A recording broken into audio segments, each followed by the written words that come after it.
Teori bumi mengelilingi matahari itu ada di Quran. Ayat yang dibaca tadi itu tidak dikatakan bahwasanya bumi tidak mengelilingi matahari. Teori bumi mengelilingi matahari itu salah satunya misalnya di surah Yasin. Ya. Wasyamsu tajri li mustaqarril laha, dan matahari itu hanya berputar pada sumbunya saja, istiqrar. Matahari itu enggak bergerak, dia istiqrar. Situ aja. Wasyamsu tajri li mustaqarril laha, dzalika taqdirul azizul alim. Itu matahari istiqrar, berputar-putar di situ saja. Itu adalah ketetapan Tuhanmu yang maha perkasa lagi maha mengetahui seluk-beluk alam semesta. Nah gitu ya. Lasyamsu yanbaghi laha wal qamara qaddarnahu manazil. Ini sambungannya. Dan Allah jadikan bulan itu memiliki garis edar yang banyak. Kalau matahari nggak ada manazilnya. Manzilnya nggak ada. Dia istiqrar, mustaqarril laha. Situ aja. Sedangkan bulan punya banyak garis edar. Sekarang garis edar bulan itu yang diketahui manusia itu ada 4. Pertama, putar diri sendiri. Evolusi. Kedua, dia memutari bumi. 1 kali putar namanya 1 bulan. Kemudian dia ikut bumi memutari matahari. 1 kali putar 1 tahun. Kemudian dia ikut tata surya kita beredar di galaksi. Sama itu jaraknya itu, tidak pernah berubah. Dengan matahari, dengan bumi, dengan planet yang lain. Baru 4 yang diketahui manusia, manzil bulan itu. Tapi Quran sudah menceritakan 14 abad yang lalu. Wasyamsu tajri li mustaqarril laha, dzalika taqdirul azizil alim. Itu matahari berputar pada sumbunya saja, istiqrar, dan itu adalah ketetapan Tuhanmu yang maha perkasa lagi maha mengetahui seluk-beluk alam semesta. Wal qamara qaddarnahu manazil, sedangkan bulan kami jadikan punya beberapa manzil-manzil. Lasyamsu yanbaghi laha an tudrikal qamar walal lailu sabiqun nahar. Indah sekali ayat ini. Tidaklah matahari mendului perjalanan bulan. Harusnya kalimat kedua, dan tidaklah bulan mendului matahari, kan begitu harusnya ya. Ini enggak, coba perhatikan. Lasyamsu yanbaghi laha an tudrikal qamar. Tidaklah matahari mendului perjalanan bulan. Kalimat keduanya bukan tidaklah bulan menjului matahari, tapi enggak walal lailu sabiqun nahar, dan tidaklah malam mendului perjalanan siang. Wa kullun fi falaki yasbahun. Malam dan siang yaitu matahari dan bulan masing-masing beredar menurut falaknya masing-masing. Bukan main ini. Nggak mungkin ini keliru Quran. Saya kalau jelaskan ini nggak cukup 1 jam, ya masih ada ayat lain lagi banyak ayat-ayat at-takwir, malam menggulung siang dan siang menggulung malam, namanya at-takwir, gulung,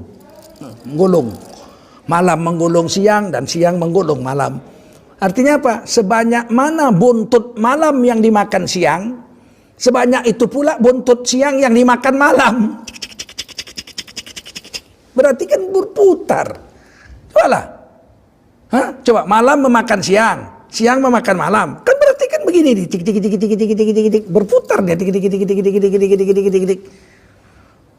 Kalau ada dibilang bumi datar, menyalahi at-takwir. Takwir itu bergulung, yang namanya bergulung itu mesti bulan. Memang ada ayat Quran, alladzi ja'ala lakumul arda firasya, dan dialah Allah yang telah menjadikan bumi bagimu seperti tikar yang datar.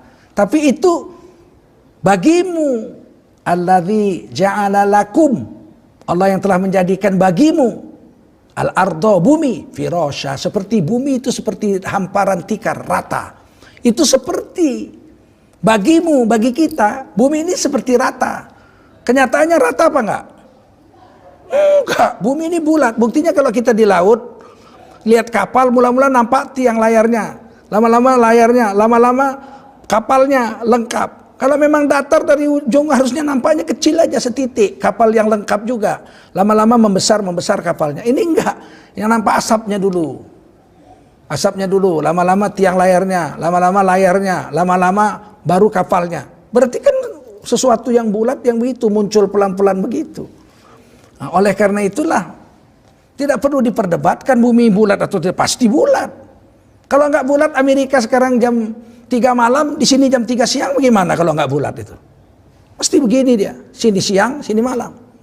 Nah, kalau seandainya matahari ini mengelilingi bumi ini dikelilingi oleh matahari, bumi yang diam, tidak mungkin. Karena perjalanan kita naik kapal terbang. Nah, ini bukti. Saya pernah berapa kali naik kapal terbang ke Amerika, ke Eropa ya. Itu kalau pergi ke sana itu mengulang sehari. La ilaha illallah. Saya pernah bulan puasa pergi ke Amerika. Ini pengalaman nih supaya kalian lihat ini kenyataan. Saya naik kapal terbang dari Jakarta sampai ke Jepang. Saya puasa. Bulan Ramadan. Sampai di Jepang jam 5 sore.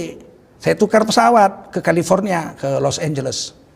Maka saya jam 5 sore itu berwudu, sholat, kemudian saya ke kamar mandi, kemudian saya ambil air dalam botol aqua, kemudian saya masuk, saya beli air, kemudian saya masuk ke dalam pesawat. Begitu saya masuk pesawat, pesawatnya baru mau terbang, saya lihat bulan udah terbit. Subhanallah, maghrib dong. Sudah maghrib, maka saya bawa roti. Saya ambil tas kecil saya makan roti, saya buka puasa, minum air. Terus saya panggil itu pramugaranya. Sekarang sudah maghrib, saya bilang, sudah sunset already? Matahari sudah tenggelam? Oh yes, the sun set already. Matahari sudah tenggelam. Gembira lah saya, ya Allah, puasa saya sampai hari ini di Jepang. Kemudian terbang. Saya buka itu peta terbang itu saya buka di depan saya. Baru sekitar 2 jam, saya lihat sudah hampir fajar. La ilaha illallah, ini udah hampir fajar. Udah hampir terang. Maka saya panggil pramugaranya. Dia datang, kamu puasa ya? Iya, dicatat di sini kamu minta makanan halal, saya sediakan udang sama sayur sama nasi, silahkan makan. Ini sebentar lagi down, the time is down, artinya fajar menyingsing. Saya makan. Maka kemudian saya niat puasa lagi. Jadi hanya sekitar 2 jaman saya buka puasa. Saya berniat puasa tanggal 12 waktu itu. Begitu mendarat di California jam 12 siang, jam 2 siang, saya dijemput, terus panitia yang jemput saya, sahabat saya yang jemput, tanya, puasa? Puasa, saya bilang. Fasting? Yes, of course, saya puasa. Terus saya bilang, ini tanggal berapa? Tanggal 12. Innalillahi wa inna. Saya bilang, saya dari Indonesia tanggal 12. Puasa saya. Lah iya, sampai di Amerika tanggal 12. Saya tetap puasa. Akhirnya bulan itu saya puasa 31 hari. Karena di Indonesia 1 hari sebelumnya. Sampai di Amerika kan 30 hari juga puasa tahun itu. Tapi 1 hari setelah saya. Wong di sini udah buka puasa, sana belum kan. Ini nanti Papua buka puasa 1 jam lagi. Di Amerika sahur aja belum. Makan sahur aja belum dia. Ayo. Bagaimana kalau kita bilang bumi ini datar? Mesti bumi ini bulat. Kemudian pulangnya ini yang lebih ajaib. Jadi waktu itu saya berangkat hari Rabu. 20 jam perjalanan terbang. Mendarat di California hari Rabu. Dan saya puasa 2 hari Rabu itu. Hebatnya waktu pulang, saya pulang dari Vancouver. Dari Kanada. Pulang dari Vancouver, 22 jam perjalanan. Saya terbang hari Jumat. Di dalam pesawat saya sholat. Ya, sholat subuh saya di Taiwan. Sholat subuh di Taiwan, berangkat Jumat. Malam, subuh di Taiwan saya sholat subuh. Harusnya kan Sabtu itu, subuh Sabtu itu, harusnya. Orang perjalanan 20 jam kok. Tiba-tiba saya sampai Jakarta 22 jam, supir saya bilang, kami tadi sholat Jumat di sini Pak. Loh, saya bilang sholat Jumat itu semalam kemarin. Harusnya ini hari Sabtu. Harusnya ini hari Jumat, saya berangkat Jumat. Harusnya ini hari Sabtu. Ini harus hari Sabtu. Saya berangkat Kamis. Harusnya ini hari Jumat gitu. Ternyata saya sampai Indonesia hari Sabtu. Hilang sehari. Saya ulangi itu. Jadi waktu saya berangkat dari Kanada, saya berhenti di Taiwan, saya sholat subuh, sampai di Indonesia harinya harusnya kan hari tambah sehari. Kalau Kamis jadi Jumat. Ternyata saya sampai di Indonesia Sabtu, Jumatnya hilang. Coba, kalau misalnya bumi di datar mana ada yang hilang? Pergi ke Amerika harinya berulang, Rebo tetap Rebo sampai sana, padahal perjalanan 20 jam. Pulangnya saya 22 jam, berangkatnya Kamis, pulangnya sampai di Jakarta 22 jam kemudian, harinya hari Sabtu bukan hari Jumat. Siapa bilang bumi itu datar? Kemana hilang satu hari itu? Ya karena perputaran bumi itu selain bulat dia berputar. Seandainya bumi diam aja mana hilang sehari? Nggak hilang sehari.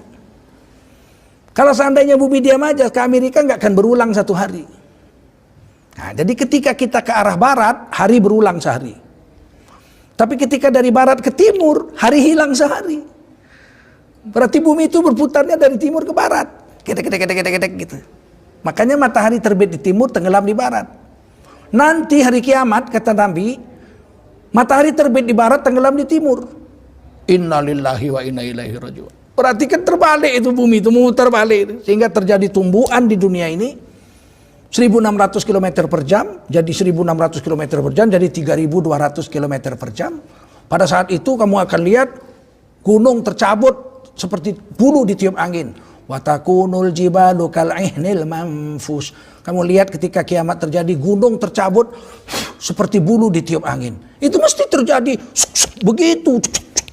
Kalau diam aja masa iya gunung seperti ditiup angin. Ini mesti terputar sini 1600 km per jam, balik ke sana 1600 km per jam, sehingga matahari terbit di barat, terjadi tumbukan 3200 km per jam.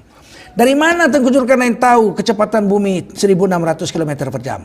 Dibagikan aja. Bumi ini diputari bulan, satu kali putar itu 24 jam. Bumi itu berputar untuk dirinya, evolusi. Satu kali bumi berputar itu 24 jam. Sedangkan bulat bumi itu 40.000 km. Kalau 40.000 km berputar sekali putar 24 jam, berarti kecepatan bumi itu 40.000 km dibagi 24 jam, sama dengan 1 jam itu rata-rata 1.600 km per jam. Bumi itu berputar dari timur ke barat sini, dari kanan ke kiri.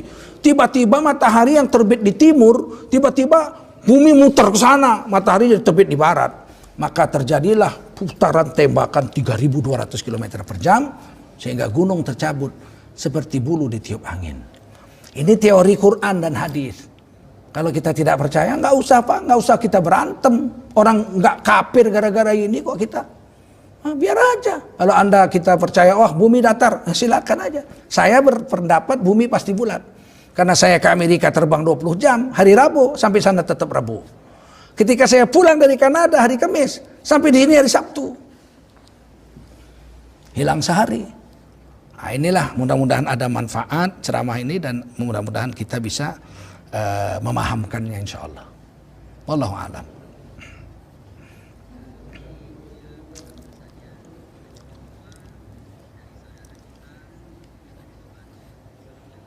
Waalaikumsalam warahmatullahi wabarakatuh.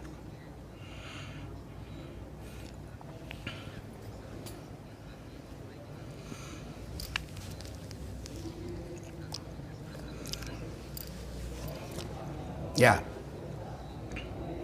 Baik, yang kalau itu baca Quran. Ya zikir baca Quran, tilawah namanya. Jadi Nabi itu kalau selesai sholat, beliau baca ayat kursi. Kemudian baca qul huwallah, qul a'udzu birabbil falaq, qul a'udzu birabbin nas. Begitu kalau malam tuh Nabi membaca Al-Fatihah, qul huwallah 3 kali, Al-Falaq, An-Nas sekali-sekali, kemudian baca ayat kursi, kemudian baca akhir surah Al-Baqarah. Urutan-urutan ini sunat. Kalau diikuti cara yang Nabi ajarkan bagus. Seandainya terbalik pun tidak haram. Karena ini urutannya hukumnya sunat, bukan ukuran wajib. Nah, lain kalau sholat terbalik nggak sah. Karena dia wajib rukun.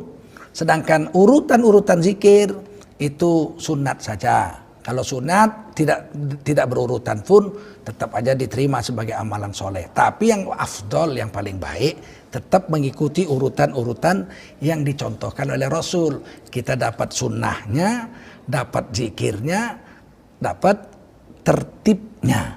Nah, itu jadi kita menjadi afdol, lebih utama mengikuti Rasulullah SAW. Tapi hukumnya tidak wajib, karena berzikir aja sunat. Jangan gara-gara urutannya nggak seperti Nabi terus kemudian jadi bid'ah, kemudian masuk neraka, kan enggak. Masa amalan sunat membuat orang masuk neraka? Nggak mungkin itu. Kecuali amalan wajib kalau dilanggar menyebabkan orang masuk neraka. Kalau amalan sunat dilanggar nggak menyebabkan orang masuk neraka. Kalau zikir ya begitu. Tapi tetap aja bagaimanapun mengikuti aturan Rasulullah SAW itu adalah aturan yang sangat afdol dan lagi mulia. Demikian, wallahu a'lam.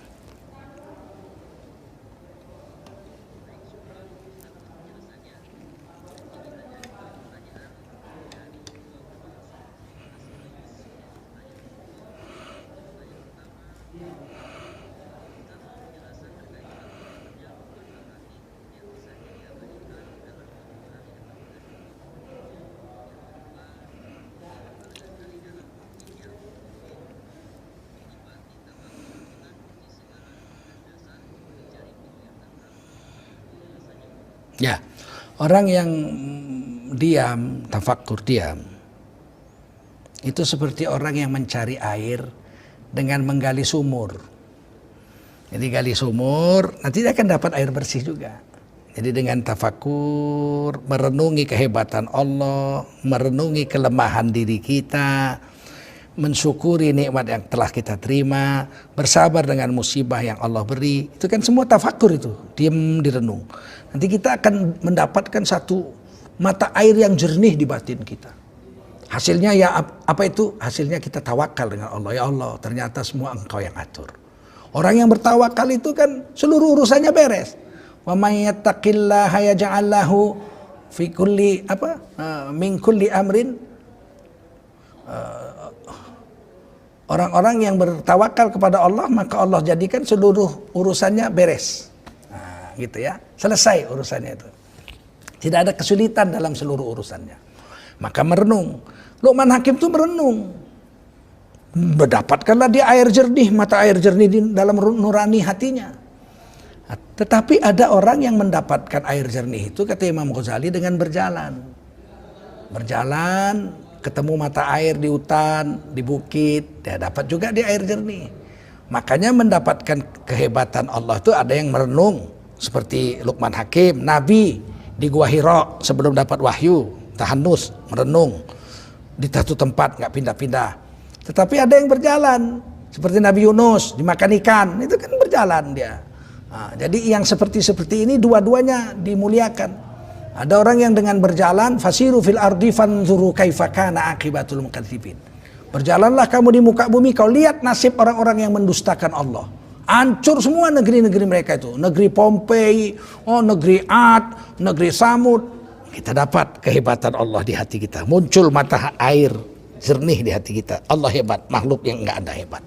Tapi dengan duduk juga merenung, itu akan diberikan pula mata air yang jernih oleh Allah SWT akan kehebatan Allah.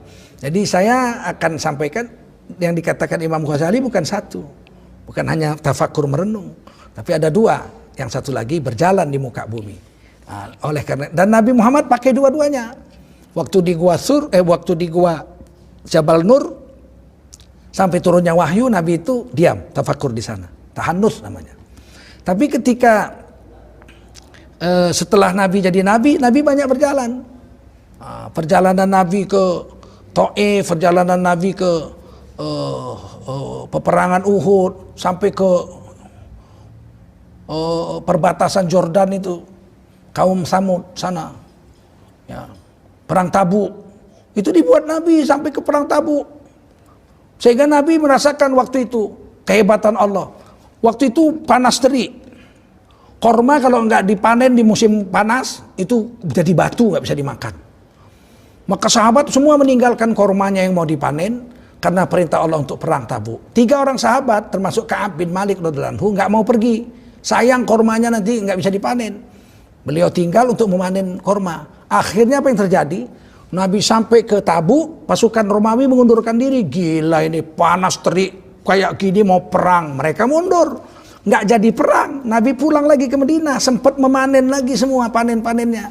Tapi Ka'ab bin Malik dihukum Allah. disuruh oleh Allah untuk memboikot Ka'ab bin Malik dengan dua sahabat lain yang 3 orang itu, nggak ditegur, sapa, nggak dikasih, pokoknya diboikot lah, diasingkan begitu sampai mereka tobat kepada Allah. Ternyata Nabi itu mendapatkan keyakinan dari Allah dengan berjalan ke Tabuk. Para sahabat juga panas terik, korma ditinggal nggak jadi dipanen, harusnya jadi batu semua. Tapi kenyataan begitu Nabi kembali masih sempat memanen kormanya, sedangkan Romawi mengundurkan diri gentar dengan keberanian orang Islam meninggal. Itu perjalanan ke Tabuk jauh.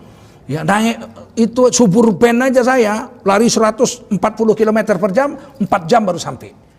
Itu kalau naik onta itu perjalanannya bisa sekitar 15 hari 15 malam. Perjalanan waktu itu. Tapi pulang ternyata Romawi gak jadi perang, panen tetap diambil juga. Mendapat yakin kepada Allah SWT bahwa membela agama gak merugikan ekonomi dunia. Dapatnya dengan jalan. Oleh karena itu kita ambil aja dua-duanya. Punya kesempatan seperti sekarang lockdown ini, nah kita pakai yang merenung. Tafakur. Nanti kalau saya misalnya udah lewat lockdown itu kan saya jalan-jalan. Saya ke Papua, saya ke Papua Nugini, saya ke Amerika, saya ke Eropa, kemana-mana saya dakwah. Nah, kita lihat, fasiru fil ardi, jalan di muka bumi. Fanzuru kaifa kana akibatul mukadzibin. Lihat nasib orang-orang yang mendustakan Allah. Maka kamu jangan ikuti nasib-nasib orang yang jahat-jahat, supaya kamu tetap mendapatkan mata air yang jernih di dalam hatimu tentang kehebatan Allah Subhanahu wa taala. Demikian, terima kasih, mudah-mudahan ada manfaat pertemuan kita pada hari ini.